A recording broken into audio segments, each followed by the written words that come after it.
Hello, everyone. It's the Sky Priestess, and today we have an incredibly important discussion. Now, in the next few days, we're going to be seeing some key energetic shifts and changes. I've covered this in depth as part of my Tier 23 program, but this is something that definitely needs to be talked about publicly and to raise collective awareness. So, what is going to be happening over the next few days is as follows. In addition to other things going on in the skies, we are going to be seeing Vesta, the priestess or facilitator, moving into the sign of Virgo. And at this almost exactly the same time, we're going to be seeing Black Moon Lilith, also known as the mean apogee, moving into the sign of Taurus. So both of these bodies associated with different aspects of what is usually associated with the feminine experience come enter the earth signs and make a powerful aspect to one another. And not only do they do so, because Vesta will be having a retrograde between the months of January to April 2021, both of them are going to be going through the earth signs of Taurus and Capricorn for a 9-month journey. And I don't need to tell you what the significance of that 9-month period is. So, as they are journeying together, as they are traveling together, it is going to be of great use to any and all who are looking for answers in spirituality, who are trying to heal themselves, who are trying to heal others, anyone who is in the field, so to speak. This is a shift in energy that you absolutely must be aware of. Now, for those of you who have not followed me for many years, you may want to know that working with aspects of how I started out on this journey. There's actually a lot of articles on my website, bhairavibalasubramaniam.com, where you can actually type that in as a keyword and look it up. There is a particularly important article called Why Not or When Not All Darkness is Sacred. So if you type it in Google, When Not All Darkness is Sacred, by Sky Priestess, you will find and that gives you something which more esoteric practitioners and seekers on the path absolutely need to know. And I remember when I started talking about this aspect of the shadow feminine, there was no publicly available material on it at the time. Because at that time in the collective, people were seeking to reclaim the feminine rather than critique parts of it that in itself had its own relationship with toxicity. So that's jumping ahead. Let's start with Vesta. Vesta's energy is essentially, and it can go in different ways. There's also an article on my website which you can look up called The Cycles of Vesta. Again, just use the search function. And in it, I talk about how, not through theory, not through reading it somewhere, but through observation, experience, and life journeying, I've come to understand that Vesta is very much like a cosmic spin cycle. The needle goes through extremes very often. There's one part of it that is focused on devotion and ideation and service and saying, this is what I'm doing, this is what I'm giving up everything for, this is it, this is my identity, everything else can burn. That's one extreme. Another extreme of Vesta is looking at all this and going, no, I don't want that, I am cutting that out of my life, I am looking at everything else except that one thing. And that's where Vesta tries to run away from that particular role. And of course, as I tend to guide people towards and try to keep myself walking towards, there is a middle path where Vesta understands that her path of devotion and service is not by throwing everything else away or not by running away from that one thing she's meant to be doing, but embracing it in a healthy way, in a way that is balanced, in a way that actually allows her to have a life that is not consumed by responsibilities or consumed by that act of devotion. Now, when we talk about the big shift between the karma of the Piscean age and the karma of the Aquarius, well, there's going to be karma associated with it one way or another. But when we talk about the differences in both ages, one is a very sacrificially oriented age. Land's not working, volcanoes going off, drop the priestess in, he'll fix it. Oh, let's see, we need to fertilize the crops, things aren't growing well, sacrifice the virgin. You saw that happening very much so in the Piscean age. And of course, there were different types of energies from that age have had, and they're still trying to apply that in the present day, which is what doesn't work. So that is where we actually see a clash in the style and approach of what we actually need to be doing in the name of service. As we're heading into and settling into this Aquarian age, some say it's about to begin, some say it hasn't begun, some say we're already in it, whatever your idea is, we are moving into a sphere of life where we need to realize that that kind of self-destructive energy is not what's going to heal things. A lot of the trauma, a lot of the suffering, a lot of the larger, seemingly insurmountable problems on this planet arise from huge, huge imbalances of energy. Now, of course, if you go to an archaeologist or school textbook or something, they're going to be like, oh, no, that's bullshit. People are running around in caves and that's it. But of course, there are people who are on the fringes of archaeology and remembered histories, and they kind of go, no, there was a lot more to, at the very least, human experience of civilization on this planet and things we don't understand. And in those cases, we often saw the narrative and the archetype of that usually priestess, of course, it happened to priests as well, but usually that sacrificed feminine. And this is what a lot of facilitators need to be letting go of. Now, one of the reasons why I realized through years of, trying to network, trying to get together with people who are doing the same thing, one of the reasons why I realized I had to stay away from a lot of the prevailing ideas of the feminine, of service, and the way that was being taught to others was because they were very much rooted in this Piscean era. Sacrifice her, drop her in the volcano. If it doesn't work, it's all glorious. It does not help. It really does not help. So what we need to be doing then is to look at what is a healthy version and what is a healthier understanding of Vesta in this time for all of us. And in comes Vesta moving into Virgo. Now, that this next 9-month journey is also going to be roughly coinciding with Taurus's entry into Virgo, which is a much longer transit. That's 5 years. So really, in the next 9 months, we're going to be setting the seeds for a longer term journey with Taurus, the hunter stalker, which is why this cycle is so important. A cycle is so important because what we said in the next 9 months, we're going to be seeing replayed across that 5 years.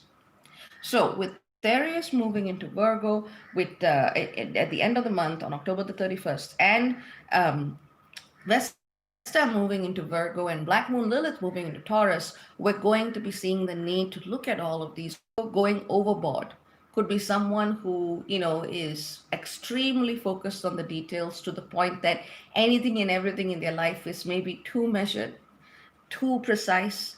Everything has got to be done in precisely this way or at extremely high standards, which is not a bad thing, but it's kind of like when you're trying to play a violin. If you draw the string too tight, no matter how good a player you are, it's going to snap. So Vesta and Virgo taking it too far can, rearrange her life completely in the name of service, in the name of healing, in the name of facilitation, and forget to live. She can also take certain risks that are not necessary for her to take in the name of devotion, which ultimately leave her feeling depleted. So that's one example of how Vesta can go overboard. Now, if Vesta is running away from all that, she could be someone who, doesn't organize the space, doesn't, care about the cleanliness of her energy, or doesn't eat foods that, manage their particular relationship with health, or just puts any old thing in their body. The opposite could be absolutely true, because Vesta can also get overwhelmed by the idea of being this perfect being. So, there's perfection. And then on the other side of it, there's the archetype of the slob. And generally, most of us are somewhere in the middle, generally speaking. Like there's certain parts of my life that are super precise and super organized. And then there are other parts of my life I'm just like, meh. And that's also okay. We don't have to take a consistent tone in every part of our life, but we just need to be aware of what we're doing and how. Either way, when Vesta enters Virgo, as it is going to, we are actually going to look at just how our daily health, our daily rituals and habits of health, our daily tools and spirituality, our daily patterns, how these little daily actions lead to the creation of a larger energetic tool. You can see your body as a vessel, you can see the life around you as a means by which you filter and access energy. So when you look at every little thing that you do in that way, everything is significant. Did you wash the plates right after you ate? Oh, you didn't? Go and get it done. Did you take your supplements? Oh, you didn't? Go and get it done. But then again, like I said, you can also draw the string too tight, and it just ends up snapping if you go too far on that. But on the flip side of things, again, people may be feeling that overwhelming sense of, I gotta be pure, I gotta get this done, I gotta do this, oh my God, I can't handle this, I'm just gonna implode inside. And that's the other extreme of it. So that's the Vesta component. And that's going to be, challenging us between the months of October this year all the way until July next year. And of course, the months of what I have learned is that service does not work unless it is sustainable. You need to be compensated for what you do. You have to. If someone goes, oh no, I'm above money, I don't need to touch money, I'm beyond that, you can be sure, with very few exceptions, there's some imbalance happening there. You need to be compensated for what you do, your time needs to be respected, and you need to learn how to rest. All of these things are key messages that facilitators have a lot of issues with, because our relationship with generating abundance has been something that has been so heavily projected upon, which allows me to go into the other side of things. So not only is Vesta starting a 9-month journey in an earth sign, but almost at exactly the same dates, Black Moon Lilith is doing the same thing in Taurus.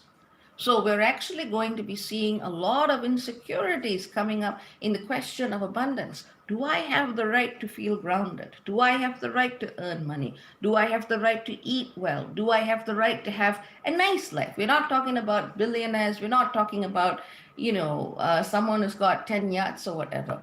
But just to have an experience of life where you're not suffering all of the time. So these are some of the kinds of questions that are going to be coming up. And Black the mechanisms of control, which involve money, which involve land, which involve the basic three-dimensional basics of life. We're going to be looking at who's being excluded from those systems. We're going to be looking at who those systems consider as garbage, as things that they can just, chuck somewhere in a landfill and forget about. So this is the kind of energy which is really going to be triggering, and I mean this in a good way. It's going to be triggering, it's going to be provoking those people who are excluded from the status quo and who are told that their bodies don't matter, their happiness doesn't matter, they don't deserve the right to land, especially their own land. They don't deserve the right to have healthy food. And these are the people that are going to be bearing the weight of this. I mean, there's a lot of talk, especially in the spiritual circles, about how people manifested shit because they did something wrong. That's bullshit. I have spoken to thousands of individuals, most of whom are facilitators. They tend to be very, very, people with a lot of integrity, people with a lot of compassion, and people who have not done anything to deserve the circumstances they are in. Literally, in the same way that we have systemic injustice, that we have forces that alter the possibilities of a certain person's life on the basis of their body, their skin, their race, their gender, their sexuality. We have the same thing in the spiritual universe. And people who are not acknowledging that are blind, utterly privileged and blind. Whatever your criticism is of that here in the 3D realm, it is absolutely reflective in the metaphysical world itself. There are structures of control there. Anyone who tells you otherwise doesn't know what the hell they're talking about. And literally, so much of the work of undoing karma is to also undo some of those energetic and metaphysical spiritual constraints that push a person into a life path that manifests some version of poverty, some version of something else. And it's not because they're bad people. This universe is not neutral. There's a lot of forces about. Now, that's one side of Black Moon Lilith. I want this energy to be something where we actually see a lot more indigenous movements to reclaim their land, a lot more representation, a lot more agricultural work that has they're being taken over by people who are recognized as minorities. I know quite a few African American women who are in this. They want a piece of land. They want to go back to traditional farming methods. I want to see that kind of revolution everywhere. And that's going to happen. That's absolutely going to happen. And we need to do it. There's no two ways about it. Nothing is coming down to go, yes, we are here now. The earth shall be saved. No. There was a time for that. It came, it went. This is the time where we need to do it ourselves. So Vesta and Virgo, Black Moon Lilith in Taurus, it supports this powerful energy of bringing back energy and abundance to the disenfranchised. That is the way I would say it. That is the most positive vibration of this energy. But what I would say is that there's also, of course, an extreme in Black Moon Lilith. Now, Black Moon Lilith is very much where the feminine has been suppressed, where the feminine has been oppressed, where she has been projected on, where she has been overlooked, where she has been told that she's nothing. And there's so many people who are working with that energy in a creative way. But there's also going to be an extreme version of it. There are going to be people who feel that trauma, and rather than moving through trauma, they want to recreate that trauma. Unhealed trauma is the root of so many problems in the world. It is also that which transforms a victim into an abuser. Just because someone is queer, just because someone is transsexual, just because someone's black, just because someone's indigenous, doesn't make them a good person. Yes, they have been absolutely, stamped upon by the status quo, but that doesn't automatically make all of them saints. Just because you have been oppressed does not automatically make you a martyr. It means that you got work to do to actually go into and transform and make those structures of transformation possible. You got to do your own inner work first. Are you coming at this just because you're like, well, no, that's mine and I deserve this and I got to have this and that's it? That's very different from, oh my God, my land was taken from me. I had to be disconnected from my culture. I need to go back and find home. They are completely different energies, completely different. So whatever you're going to be doing, whatever projects that support the disenfranchised, and that might include you and it might not, totally fine to help someone and totally good to help someone if this doesn't apply to you anyways. So this is the kind of time where you need to be doing that work, but you need to be coming at it from a space of what? You need to be coming at it from a space of love. There's a big difference when you get into a fight just because you want to be a rabble rouser or just because you want to take your anger out on someone else. And there's a big difference when you go in to protect yourself or someone else. This is the kind of energy and this is the kind of time where that is absolutely, so important. Now, one of the things that I also want to mention is that people who, at a facilitator level, at a spiritual level, I would say, people who are working with archetypes of the shadow feminine, archetypes of darkness. I mean, I used to actually, I used to run a Facebook page called The Dark Mother's Children, but I finally left it because I realized people are filling it with their shit.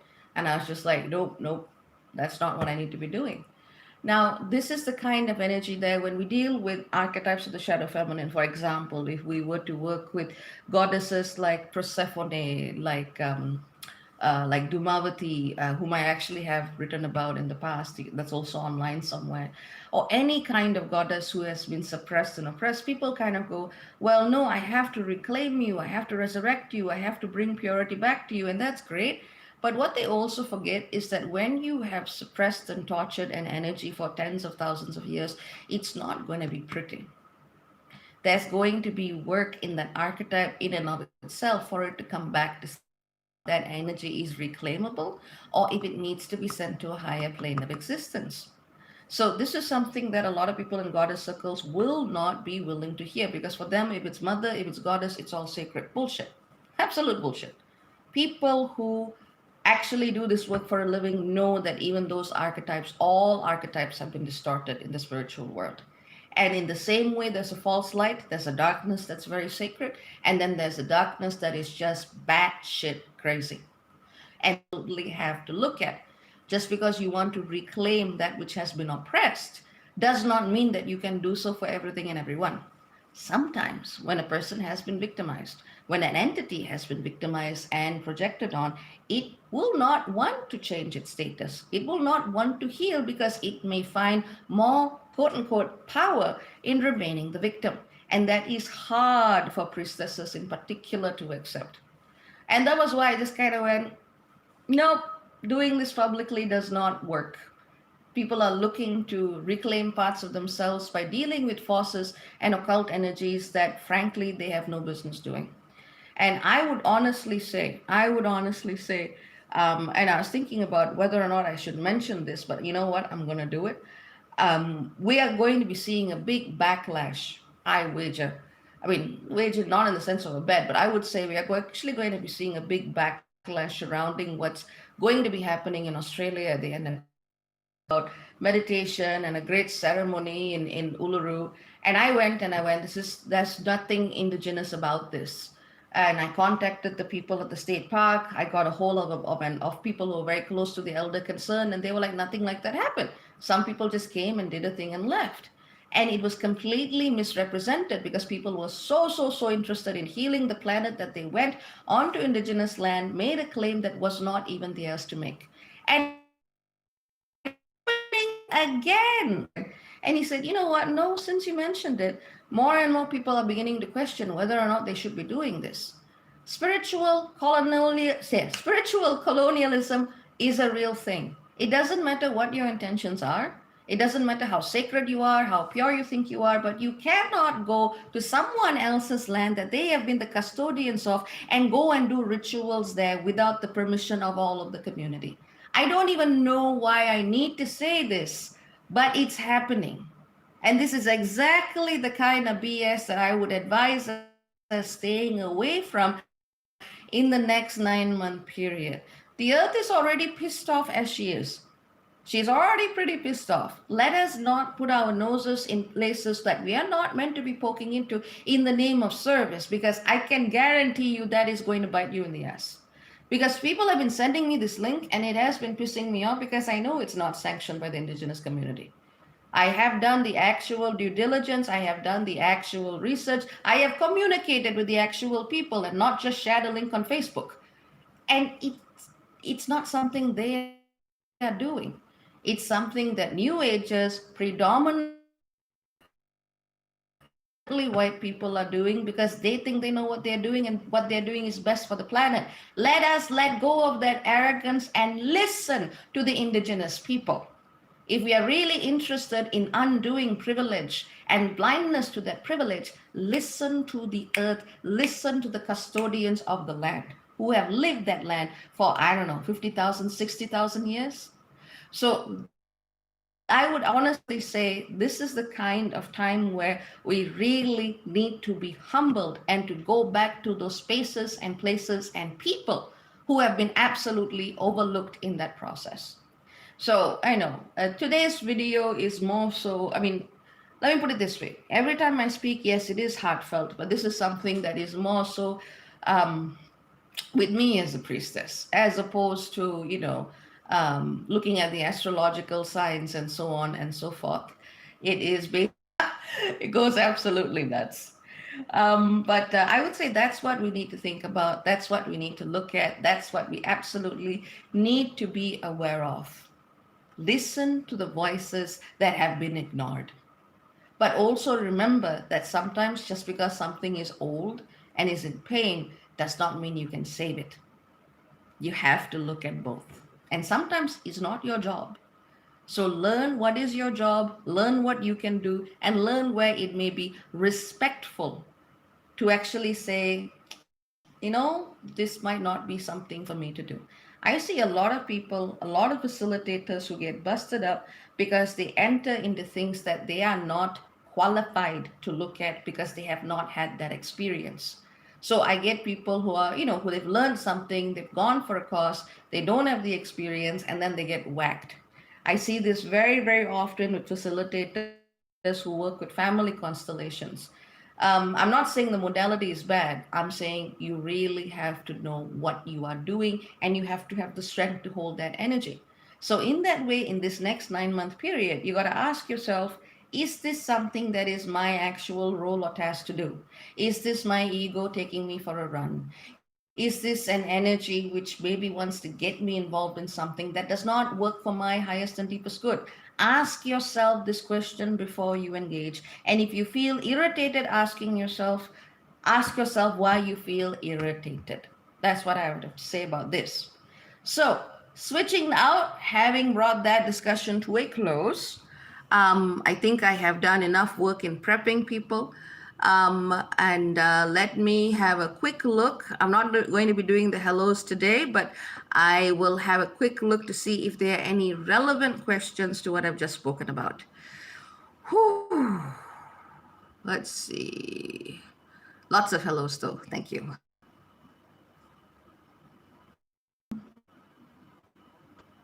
Someone asked which Black Moon Lilith. Black Moon Lilith is in the mean apogee. Let's see.